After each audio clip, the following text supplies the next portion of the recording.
انسان جو ہوتا ہے وہ خارجی اثر ضرور قبول کرتا ہے، اور اب چونکہ زمانہ ہے پرنٹ میڈیا کا، الیکٹرانک میڈیا کا، سوشل میڈیا کا،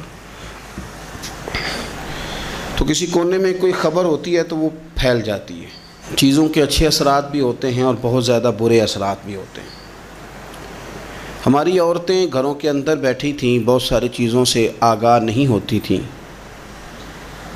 اب وہ گھر کے اندر موجود ہیں تو بہت ساری چیزیں گھر کے اندر میڈیا کے ذریعے ان تک بھی پہنچ جاتی ہیں۔ خیر کی چیزیں پہنچنا بڑا اچھا ہے، بڑا مبارک ہے، اس سے بہتری پیدا ہوتی ہے، لیکن جب شر پھیلتا ہے نا، شرارت کی جاتی ہے، تو عورت چونکہ اپنی عقل کے لحاظ سے اتنی مضبوط نہیں ہوتی جتنا کہ مرد ہوتا ہے، اور ذہن کے لحاظ سے اتنی پختہ نہیں ہوتی جتنا کہ ایک مرد ہوتا ہے، تو بیچاری اس کا جب اثر قبول کرتی ہے تو وسوسوں کا شکار ہوتی ہے۔ اور پھر جس طرح آج کل جدید خواتین جدت کا لیبل لگا کے سوسائٹی میں آئی ہیں، کہتی ہیں ہم نے سیاسی، سماجی، فلاحی، ملکی، ان سب معاملات کے اندر پورا کردار ادا کرنا ہے، تو وہ چونکہ ایک حسین نعرہ لے کے آتی ہیں، تو ہماری بیٹیاں، بچیاں، بہنیں، مائیں بعض اوقات حالات کے جبر کی وجہ سے، بعض اوقات وسوسوں کی کثرت کی وجہ سے وہ کسی نہ کسی طور پر اس تکلیف کا شکار ہو جاتی ہیں، اور شیطان انہیں اپنی لپیٹ میں لیتا ہے۔ کرنے کا کام یہ ہے کہ عورتوں کو بتایا جائے کہ تمہارا اصل سبق ہے کیا، تمہارا دین کے اندر کردار کیا ہے، تمہاری فضیلت کیا ہے، حقوق کیا ہیں، تمہیں کتنا نوازا گیا ہے، اور تمہارا کردار بڑا شاندار رہا ہے۔ عورتوں کا بڑا تابناک اور خوبصورت کردار رہا ہے دین کے لیے ہمیشہ، بلکہ جتنے لوگ دین کے لیے تیار ہوئے، عالم ہوں، مجاہد ہوں، غازی ہوں، استاد ہوں، حافظ ہوں، ان سب کو تیار کرنے والی مائیں ہیں، اور وہ پوری جد و جہد کے ساتھ بھیجتیں، تیار کرتیں، محنت کرتیں۔ انہوں نے ان کی تیاری میں بھی اور آبیاری میں بھی خوب کردار ادا کیا۔ اب یہ کہ مزید آنے والی نسل میں جو ہماری بیٹیاں ہیں، ان کو ہماری جو اسلاف میں خواتین گزری ہیں، ایک تو ان کے کردار سے ہمیں آگاہ کرانا چاہیے، تاکہ بچیاں بجائے آج کی کسی جدید عورت سے جڑنے کی بجائے وہ سیدہ عائشہ صدیقہ سے جڑیں، وہ سیدہ پاک سیدہ فاطمہ الزہرا سے جڑیں، وہ جو کنیزیں ہیں حضور صلی اللہ علیہ وسلم کے دین کی، حضرت ام سلیم کے ساتھ جڑیں، حضرت ام شریک کے ساتھ جڑیں، حضرت ام عمارہ کے ساتھ جڑیں، انہوں نے جڑنا ہو تو حضرت ام سلمہ کے ساتھ جڑیں، وہ ان سب خواتین کے ساتھ ان کا تعلق مضبوط ہو۔ اور دوسرا یہ بھی ایک بات یاد رکھیں کہ 40، 50، 60 عورتیں کسی جگہ نکل کے کوئی دھما چوکڑی کرتی ہیں تو وہ 22 کروڑ کے ملک میں رہنے والی ہماری پاک ماؤں کی نمائندہ کبھی بھی نہیں ہو سکتی۔ اس لیے دنیا ان کا چہرہ دیکھ کے، بلکہ ان کا مکروہ چہرہ دیکھ کے، ہمارے گھروں میں حیا کا پردہ پہن کے بیٹھنے والی عورتوں کو اس پر کبھی بھی وہ قیاس نہ کریں۔ الحمدللہ آج بھی مائیں پاک دودھ پلاتی ہیں تو رسول اللہ کا نام جپنے والے بیٹے پیدا ہوتے ہیں۔ تو اس لیے کوئی ایسی مایوسی، کوئی ایسی کمزوری، کوئی یہ نمائندہ نہیں ہے۔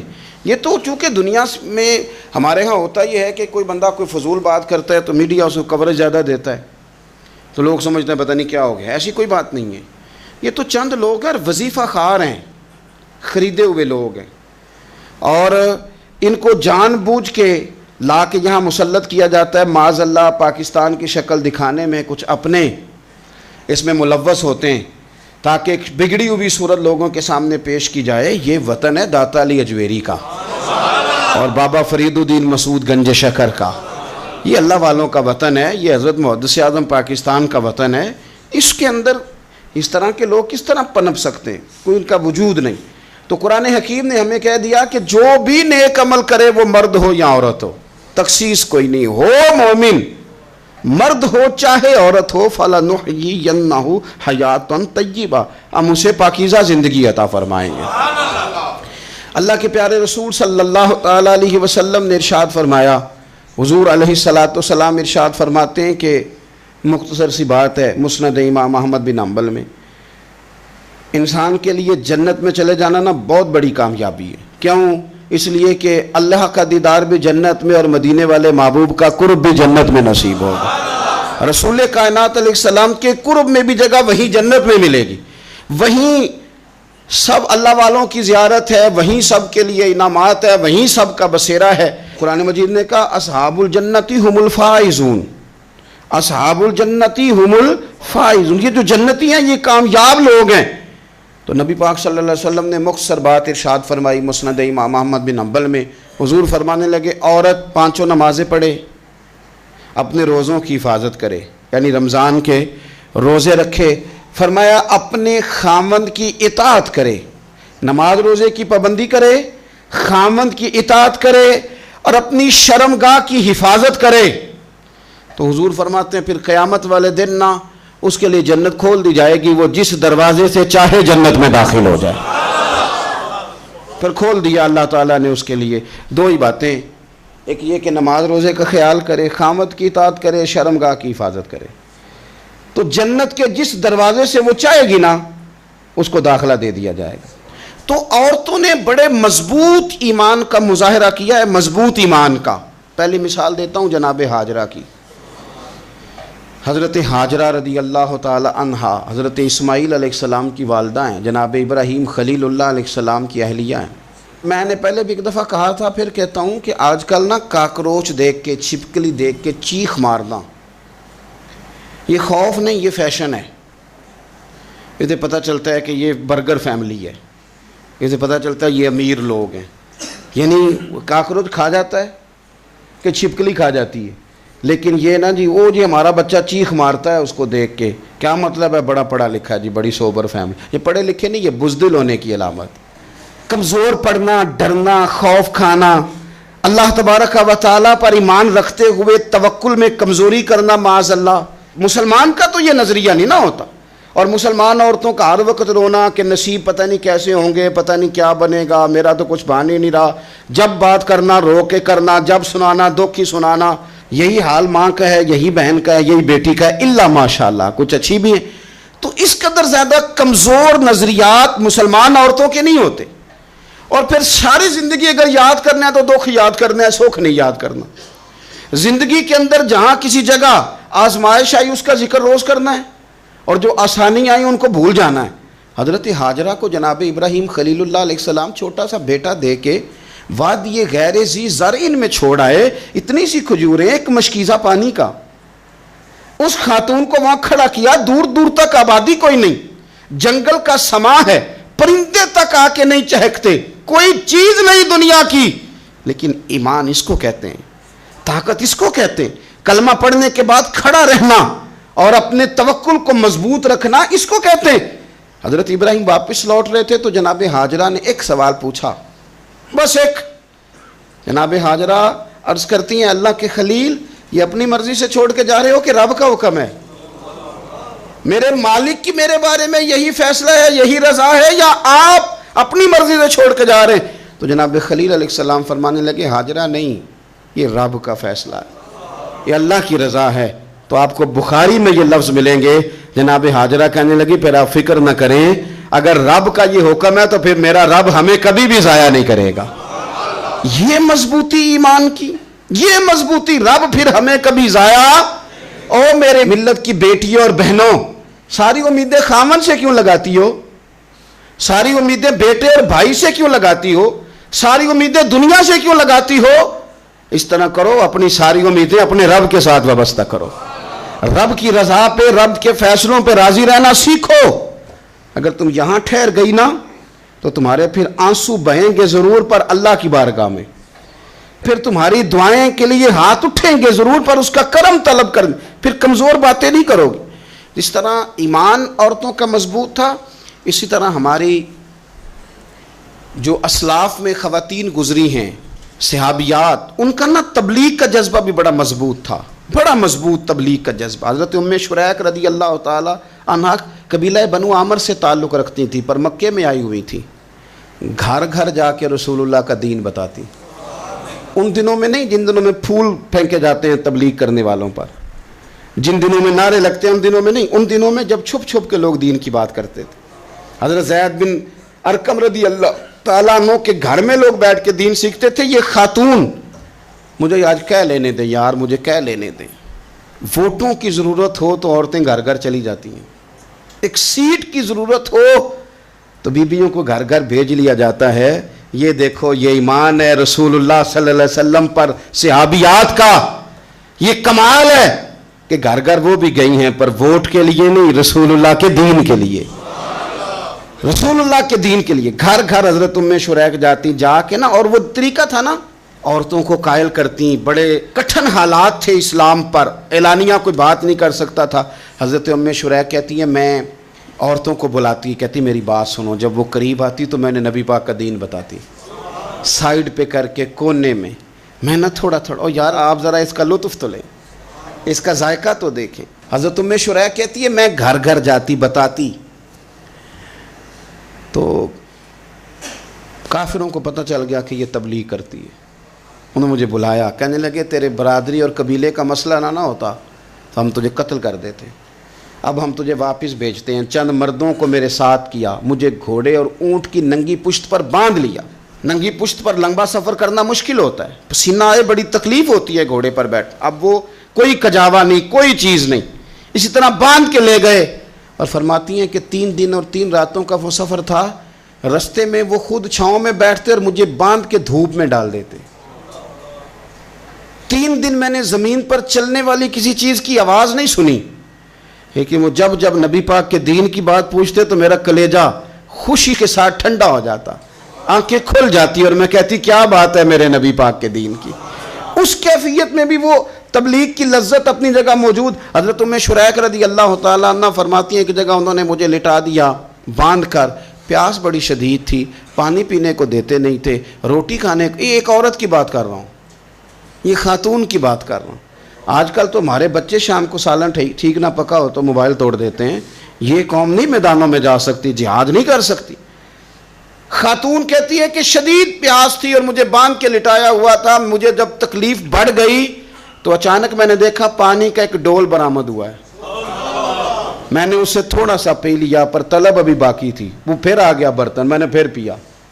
طلب ابھی باقی تھی, پھر برتن آ گیا. امام ابو نعیم نے اس کو لکھا ہے حلیۃ الاولیاء میں, فرماتے ہیں تیسری دفعہ وہ پھر بھرا ہوا ڈول پورے کا پورا آ گیا. اب میں نے پیا بھی, اپنے کپڑوں پہ بھی چھڑکا. جب وہ سارے بیدار ہوئے تو مجھے آگے کہنے لگے کہ تو نے ہمارا پانی استعمال کیا ہے. فرماتی ہے پھر انہوں نے اپنے برتن دیکھے, مشکیزیں دیکھے تو بھرے ہوئے تھے. میرے قریب آ کے کہنے لگے یہ پانی کہاں سے آیا؟ تو میں نے کہا تم ابھی میرا عقیدہ نہیں سمجھے, یہ میرے رب نے مجھے دیا ہے, میرے رب نے مجھے دیا. فرماتی ہے مجھے باندھ کے لے جا رہے تھے, پر جب میری بات سنی نا تو بول کے کہنے لگے ہمیں سمجھ آ گئی ہے, تیرا دین ہمارے دین سے بہتر ہے, تیرا عقیدہ ہمارے عقیدے سے بہتر ہے. اور ایک روایت میں یوں بھی ہے کہ وہ باندھ کے لے جا رہے تھے, پر یہ کمال دیکھا تو کلمہ پڑھ کے مدینے والے کے غلام بن گئے. صحابیات نے نا بڑا جم کے دین کا کام کیا, عقیدہ, پھر تبلیغ, پھر میدان جہاد. عورتیں جہاد میں جایا کرتی تھیں, وہ زخمیوں کو پانی پلاتی تھیں, مرہم پٹی کرتی تھیں. پہلے اپنے جسم کے ساتھ بڑی بڑی پٹیاں لپیٹ کے لے جاتی, جہاں کسی زخمی کو ضرورت ہوتی وہ پٹیاں کرتی, اور اعصابی طور پر مضبوط رہ کے. میدان کے اندر جہاد وہ بندہ کرتا ہے جو یقین کامل کی دولت جسے نصیب ہو, جسے پتہ ہو کہ یہ میں مروں گا تو میرا مرنا رہے گا نہیں, اللہ مجھے شہادت کا درجہ عطا فرمائے گا. لیکن اگر یہیں سے بندہ اپنے آپ کو مطمئن نہ کر سکے تو میدان میں جائے گا. یقین کامل ہو, اگر ہو یقین کامل پیدا تو پھر کٹ جاتی ہیں زنجیریں, پھر انسان آگے مضبوطی سے آگے بڑھتا ہے. نبی پاک صلی اللہ علیہ وسلم جب جہاد کے لیے تشریف لے جاتے نا تو عورتوں پر کسی نہ کسی شخص کو نمائندہ بنا کے چھوڑ کے جاتے تھے. ایک دفعہ مولا علی شیر خدا کو بھی چھوڑ کے گئے, حضرت عبداللہ ابن مختوم رضی اللہ تعالیٰ عنہ کو بھی ایک دفعہ چھوڑ کے گئے. ایک موقع پر نا حضور نے عورتوں کو ایک جگہ پہ چھوڑا پیچھے, تو وہ قلعہ تھا حضرت حسان بن ثابت رضی اللہ تعالیٰ عنہ, بڑا مضبوط قلعہ تھا. اس قلعے کے اندر خواتین ساری محفوظ کر کے ان کو وہاں بٹھا دیا گیا. حضور جہاد کے لیے چلے گئے. اب وہاں قلعے میں عورتوں کو اس لیے رکھا گیا تھا کہ یہاں یہودی بھی ہیں, تو ایسا نہ ہو کہ ہم باہر لڑیں تو وہ اندر سے کوئی شرارت کر دیں, لہٰذا عورتیں محفوظ رہیں. حضرت حسان بن ثابت رضی اللہ تعالیٰ عنہ کی ڈیوٹی تھی تلوار لے کے حفاظت کرنے کی، تو ایک یہودی آ گیا، وہ اب ٹو کرنے لگا، تجسس کرنے لگا کہ یہاں عورتیں ہیں تو کوئی مرد بھی ہے کہ نہیں، دائیں بائیں دیکھنے لگا۔ حضرت صفیہ رضی اللہ تعالیٰ عنہ نے توجہ کی اور جناب حسان بن ثابت سے کہنے لگے 1 منٹ لگا اس کی گردن مار دے، ایسا نہ ہو کہ یہ جا کے بتا دے، گردن اڑا دے۔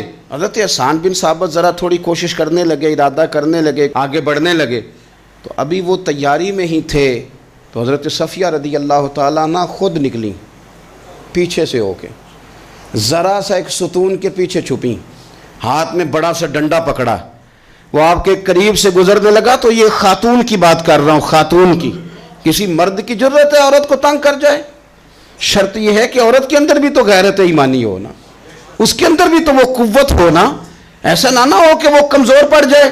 ہاتھ کے اندر ڈنڈا تھا، جب وہ یہودی پاس سے گزرنے لگا تو اللہ اکبر کہہ کہ بی بی نے اتنے زور سے مارا ڈنڈا، حضور کی پھپھو نے ایک ہی ڈنڈا کھایا اور وہ زمین پہ ڈھیر ہو گیا۔ حضرت صفیہ نکلی اور جناب حسان بن ثابت سے کہنے لگی مجھے آتی ہے شرم، چونکہ جب کسی کو مار دیا جائے تو اس کا مال مال غنیمت ہے نا کافر کا، اب اس کی زرہ اتارنی ہے، اس کی تلوار لینی ہے۔ فرمایا مجھے شرم آتی ہے، وہ مرد ہے، اس طرح کرو مار میں نے دیا، سامان تم اتار کے لے آؤ۔ یہ قوت تھی مسلمان عورتوں کے اندر، یہ شوق تھا، یہ جذبہ تھا۔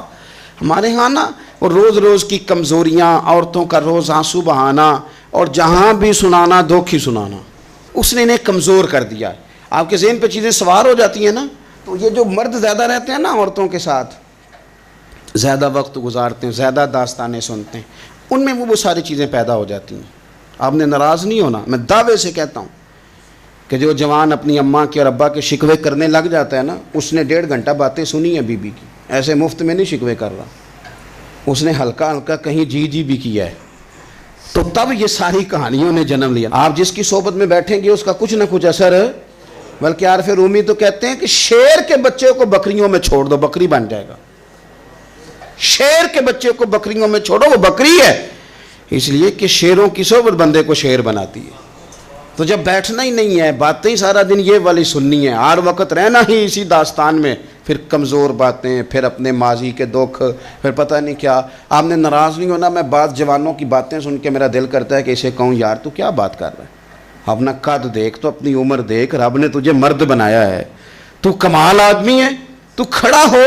اگر اس طرح امت مسلمہ کے نوجوان رہیں گے تو میدانوں میں کس نے نکلنا ہے؟ بات بات پہ رو جانا، بات بات پہ سہم جانا، حالات کے سہمے ہوئے لوگوں کو بتا دو حالات بدل جاتے ہیں، ایک جیسے نہیں رہتے۔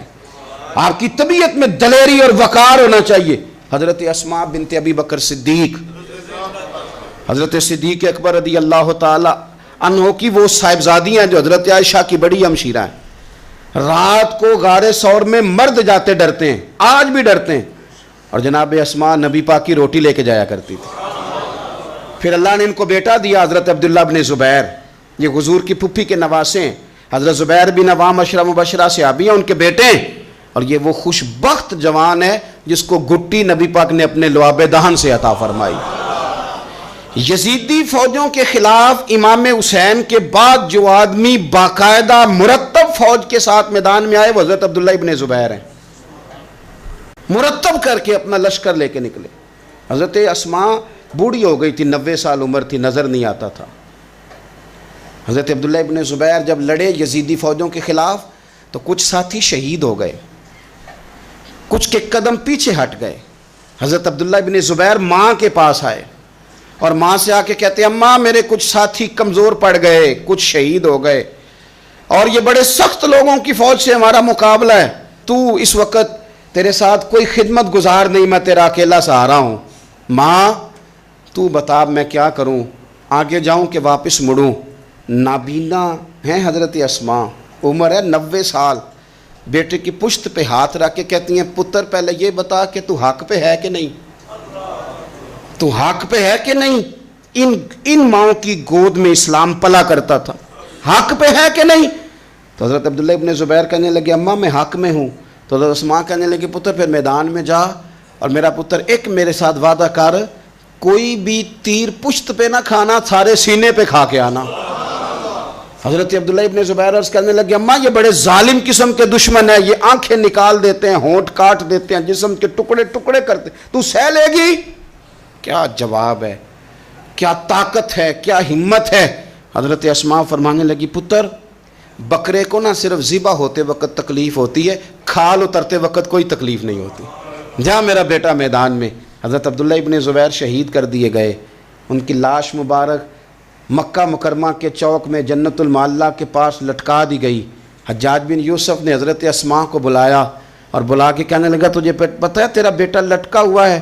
فرمانے لگی ہاں مجھے پتہ ہے، یہ بچپن سے ہی شاہ سوار ہے، یہ گھوڑوں پہ رہنا ہی پسند کرتا تھا۔ اور پھر کیا جملہ کہا، حجاج کے لوگ کہتے ہیں یہ فوجوں میں اور تلواروں کی جھنکار میں کبھی نہیں کانپا تھا، پر حضرت اسماء جو نابینا ہیں ان کے جملوں نے نرزہ طاری کر دیا۔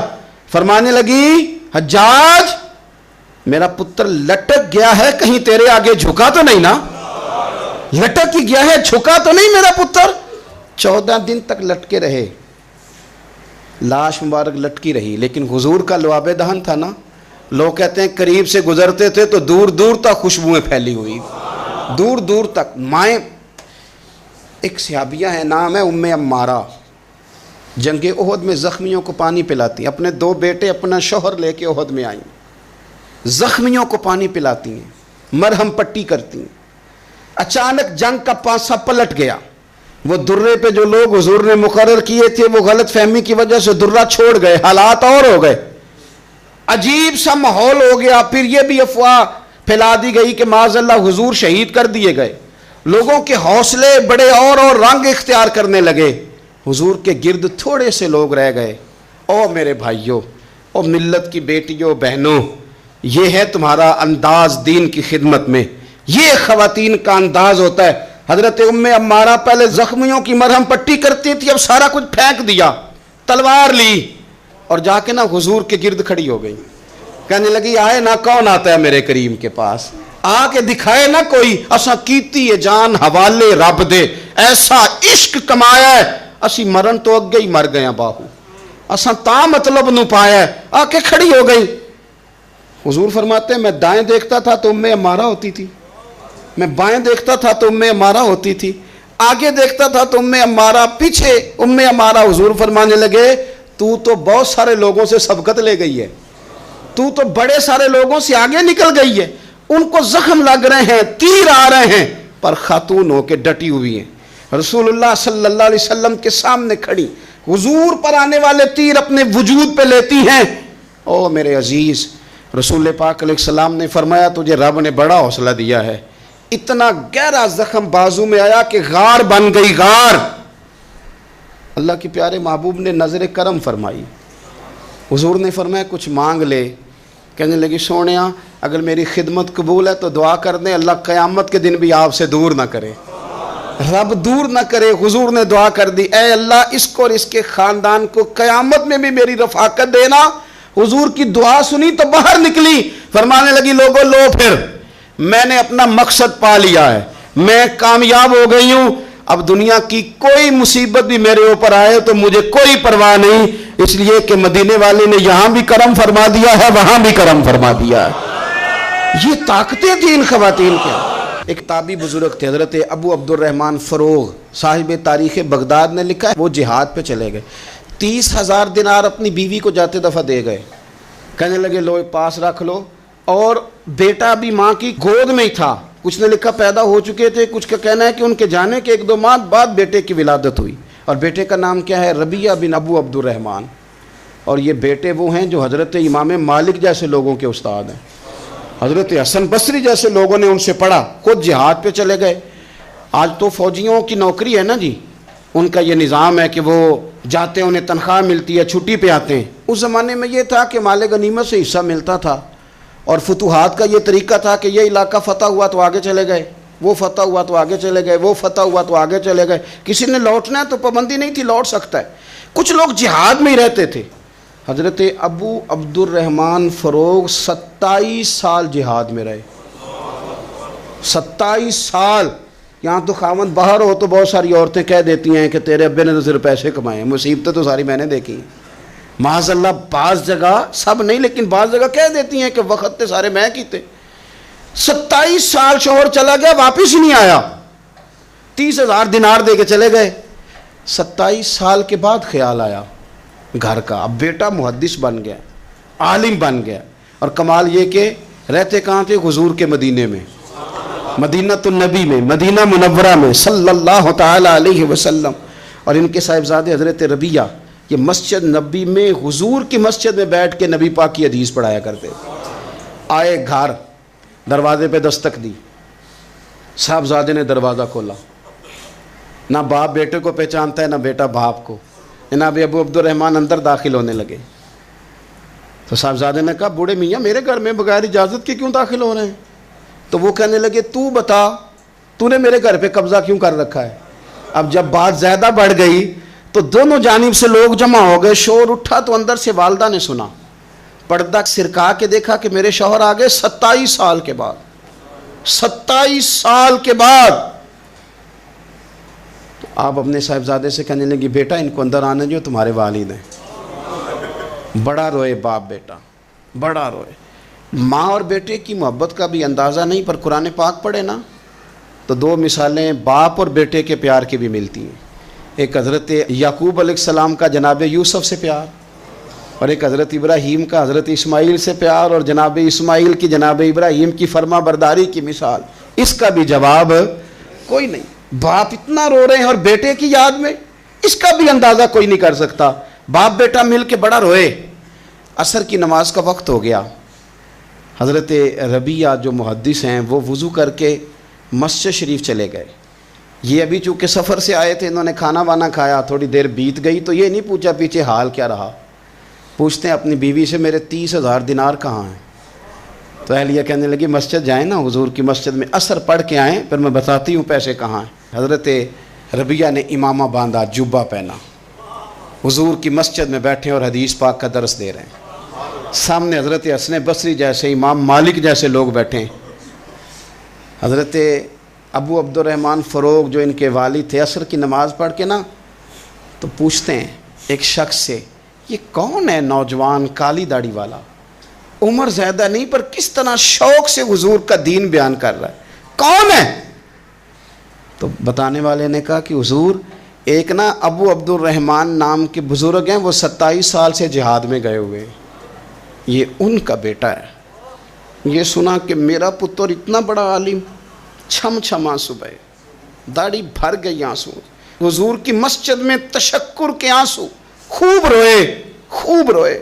اٹھے گھر گئے، اور جب آنسوؤں بھرا چہرہ لے کے گھر آئے تو اماں ساری بات ہی سمجھ گئی، کہنے لگی دیکھا ہے وہ بیٹے کو حدیث پڑھاتے، اب پتہ چلا میں نے آپ کے 30,000 دینار کہاں خرچ کیے، میں نے آپ کا پیسہ ضائع تو نہیں کیا؟